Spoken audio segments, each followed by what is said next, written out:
Mark Making Part 9. So there we go. That's my simplified kite, keeping my head design here just to help me with some shapes. But as you can see, I've really started to simplify it down now. I will put a photograph next to the original collage that I do as well, so you can kind of see where I got this from. I've made myself some little notes, as you'll see. That was really important because I need to make sure that I've got enough of each of my texture to be where I said I wanted it to be. Okay, I'm going to reduce this down a bit. This is A3, so I'm going to reduce that down to A4 because I don't think I've done enough textures to do more than that.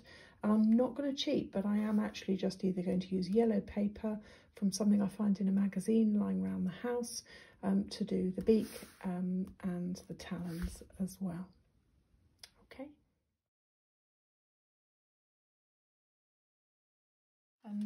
As you start to cut, actually, I think what I've found is that it is best if you kind of stick bits together as you go.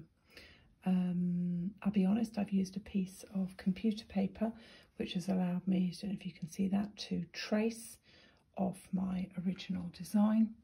And then as I've gone, I've not stuck anything down to the background yet. I'm just sticking pieces together as we go. So there's the body here, and the red-orange part of the bottom of the bird's body, and now I'm going to move on to the tail. So I'm just going to keep building it up gradually, but I'm not actually going to stick the whole thing down onto the background, I think, until I'm done.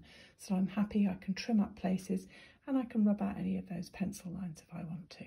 It's looking a little bit weird at the moment, but I think what's important to say to you now is, as you slowly start to build up the layers, is to trim the edges so that it fits and smooth lines.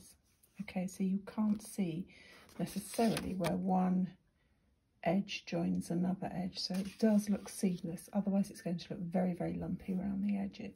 So at the moment I've got the tail, the bottom bit, the body, the kind of bib of feathers here, and this is the head, and now this is where the beak's going to go. This obviously is in reverse to my original drawing because I've used the computer paper in order to trace it off, so it's just going to be flipped. I'm now going to start onto the wings, and I think it's going to look a little bit more bird-like as I go on.